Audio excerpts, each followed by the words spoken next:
그러니까 목회자도 지금 현실 인식이 안 돼 있고 총회도 책무를 못하고 그래서 자생적인 풀뿌리 목회 운동을 본격적으로 시작을 해야 되겠구나 해서 오늘 부제가 풀뿌리 목회 운동입니다. 풀뿌리 목회 운동. 이건 자생적으로 그 현장에서 그 밑에 제가 나름대로 이 풀뿌리 목회 운동의 특징 각주 보시면은 시대성, 자발성, 창발성, 지역성, 자족성, 지속성, 연대성, 생명성, 자연성을 가지고 있다. 궁극적으로는 창조주 하나님의 제1문화명령과 대유입명령을 준행함으로써 에덴의 샬롬을 총체적으로 회복하는 목회를 지향하는 운동이다. 그랬습니다. 이건 목회자에게만 해당되는 게 아닙니다. 선교단체에도 마찬가지로 해당이 됩니다.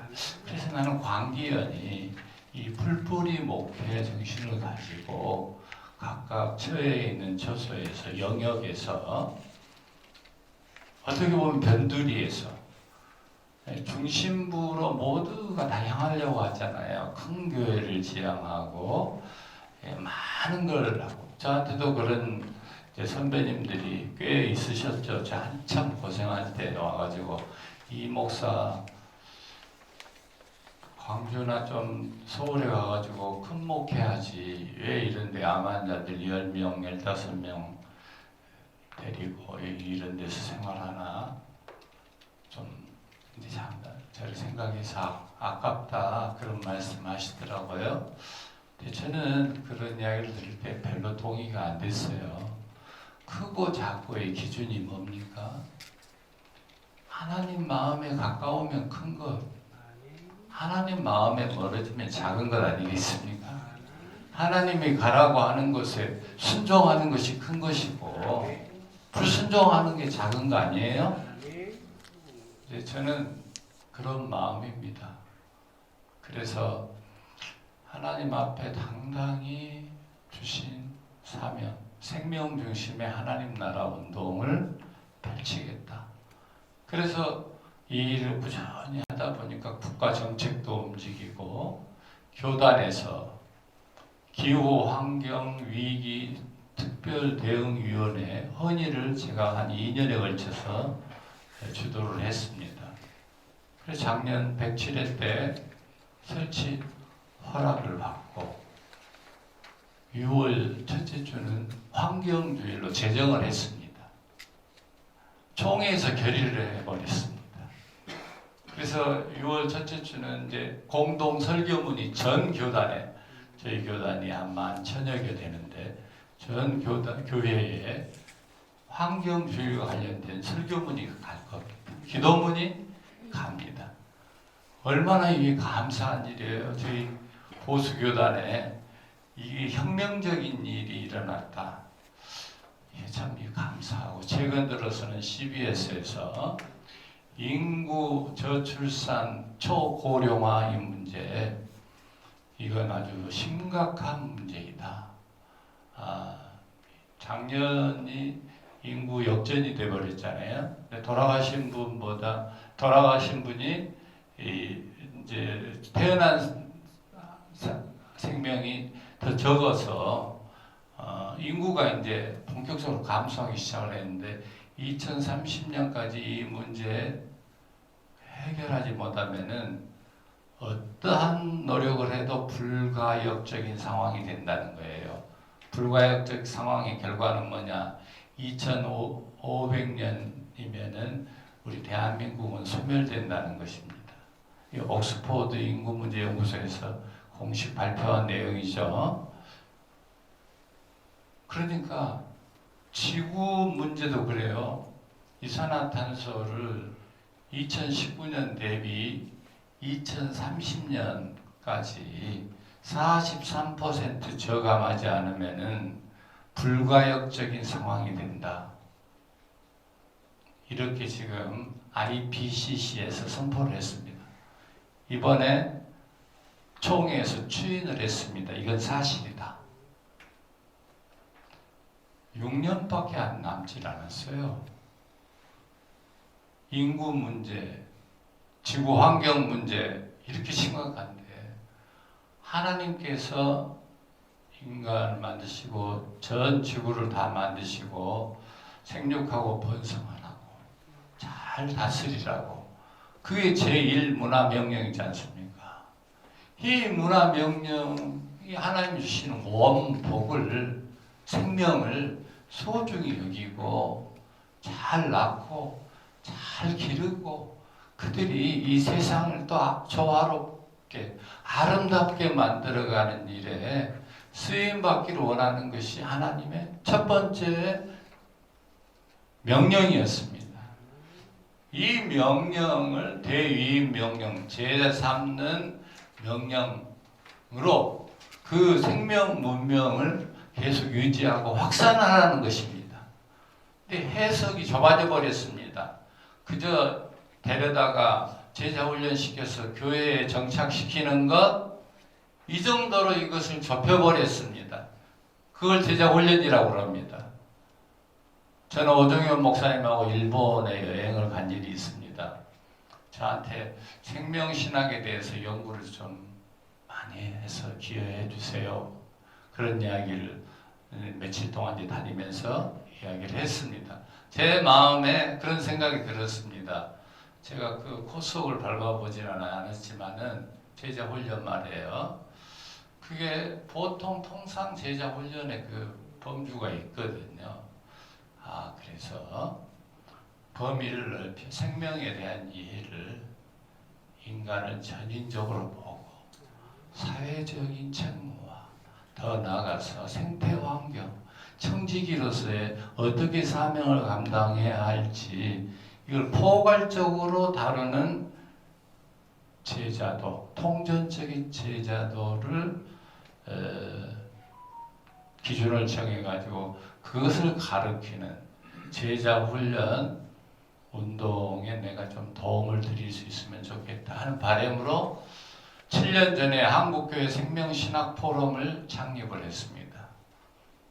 이 환경운동이 진보교단의 전유물이 아니다.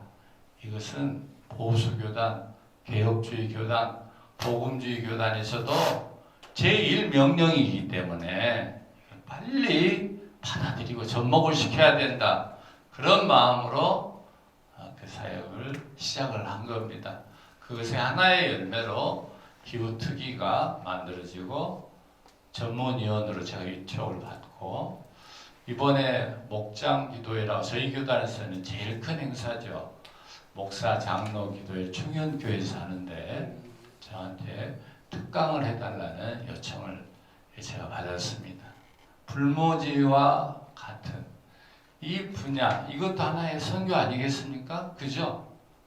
땅만 점령하는 게 아니라 이 하나님의 통치가 아직 이루어지지 않은 곳에 하나님의 통치가 이루어질 수 있도록 하는 모든 게 총체적인 선교입니다. 이제 2014년 9월 달에 제4차 로잔 한국대회가 개최가 됩니다. 송도에서. 저는 그 로잔 위원회에 이사회에서 정관까지 바꿔서 로잔 생명위원회에 생태 분야가 들어가도록 그렇게 제가 뭐 영향력을 미친 건 아닌데 저 아는 분이 거기 부시장이셔가지고 그걸 정관을 바꿔서 확장을 해가지고 생명위원회의 규정을 다시 했습니다. 저를 생명위원회, 로잔 생명위원회 위원으로 위촉을 해서 제가 수락을 했습니다.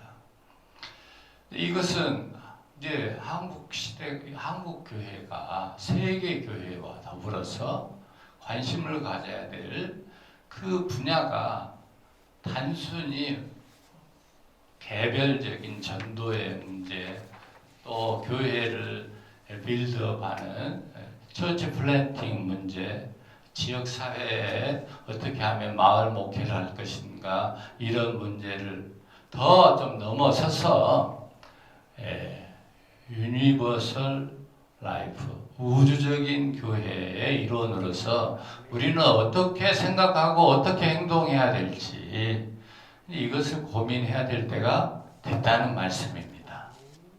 저는 그래서 예수와 하나님 나라 여기 안에 지금 말씀드린 게 한 7, 8가지로 잘 요약이 됐습니다. 소제목만 있고 이렇게 갑니다. 예수님은 성전에서 나오셨습니다. 집으로 마을로 가셨습니다. 그리고 성전 중심의 종교 제2에서 생명을 살리는 사역으로 변형시키셨습니다. 예수님은 마을 공동체와 일상을 총체적으로 복음화시키는 일에 관심을 가지셨는데 거기 두 번째 이렇게 페이지에 보시면 예수님께서 시몬의 장어 열병 치유하시고 또 더불어서 작은 자야 내 제사함을 받았느니라 전인치유 공동체를 추구하셨거든요. 그래서 육체의 질병과 영혼의 죄의 문제를 신음하는 인류를 온전케 하시는 홀리스틱 힐링 사역을 하셨다. 두 번째, 밥상 공동체를 늘 즐겨 하셨다. 죄인과 세리, 창기들과 식사하시고 이것이 소외된 자들과 교제를 나누고 이들을 위해서 굳이 봉사하시는 건데 성육신하신 예수님은 모든 피조 세계의 생명체를 회복 유지시키시는 밥으로 오셨다는 거예요. 그래서 밥상 공동체는 성례전적인 의미가 포함이 되어 있습니다.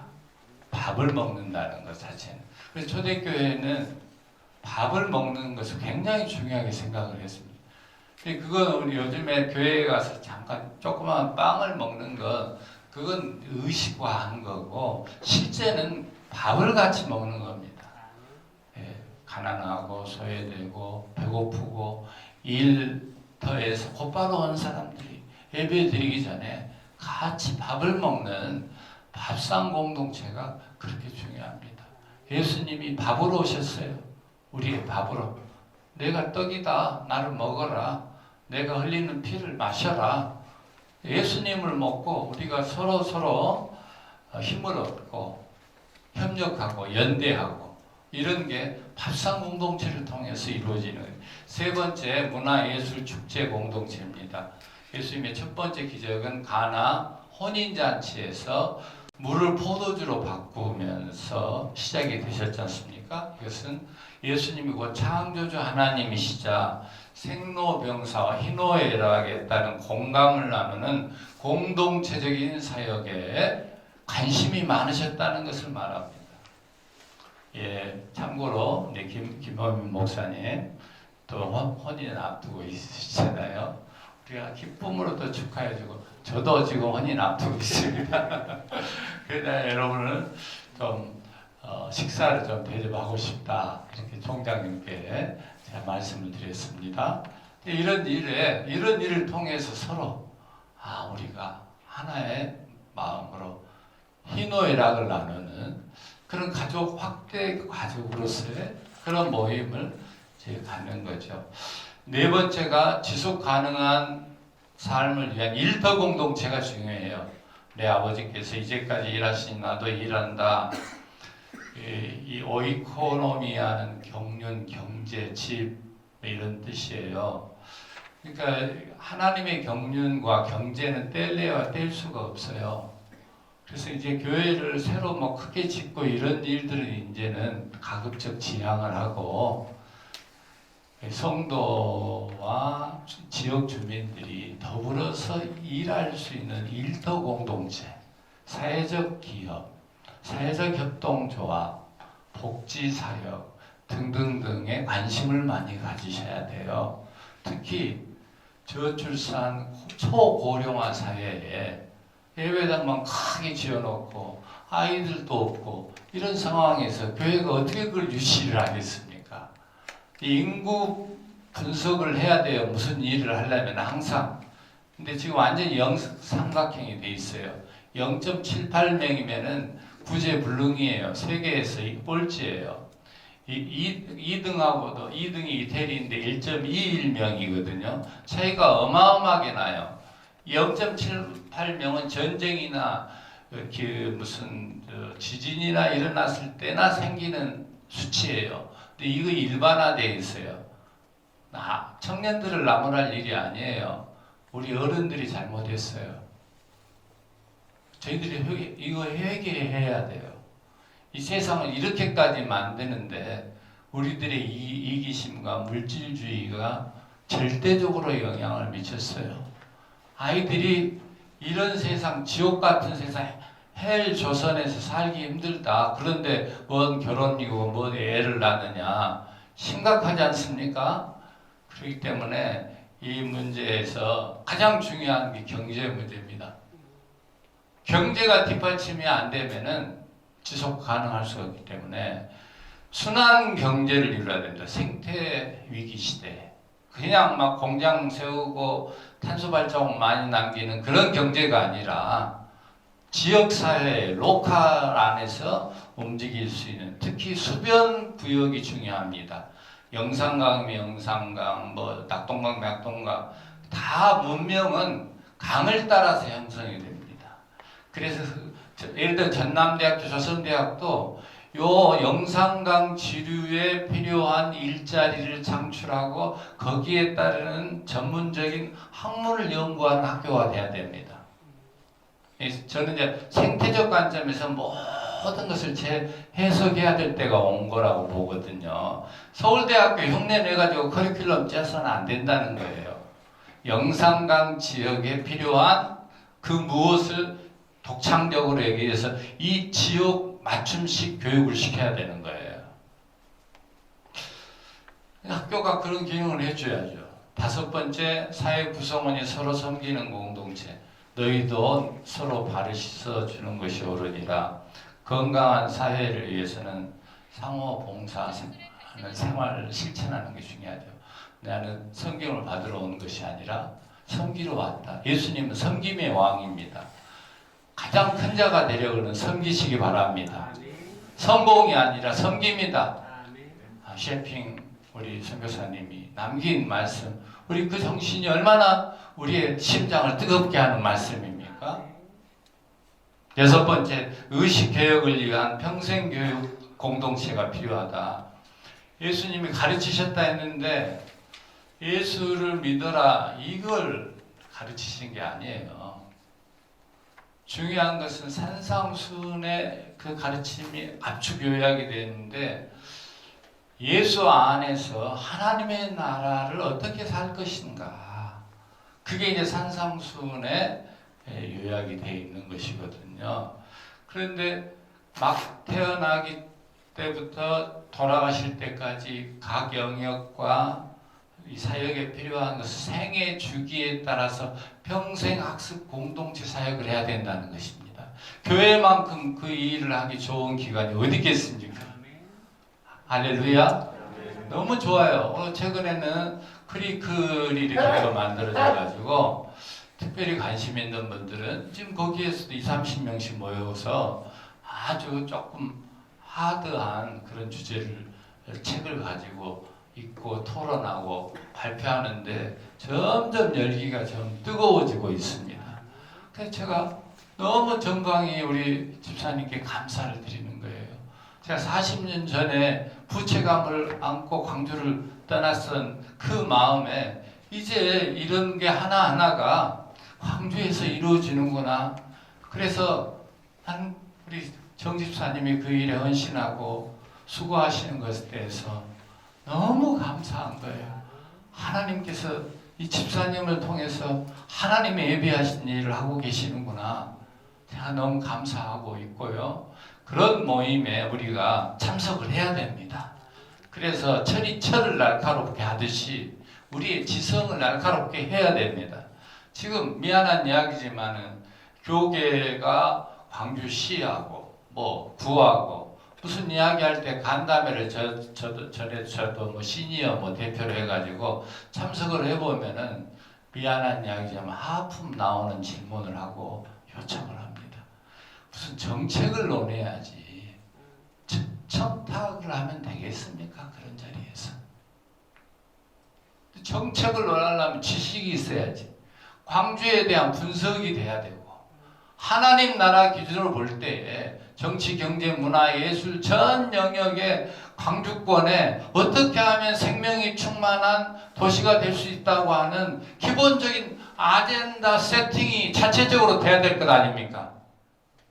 그걸 가지고 우리가 원하는 것은 이런 건데 당신들은 뭘 어떻게 준비하고 있느냐, 이런 간담회가 이루어져야지. 우리가 준비가 너무 안 돼 있어요.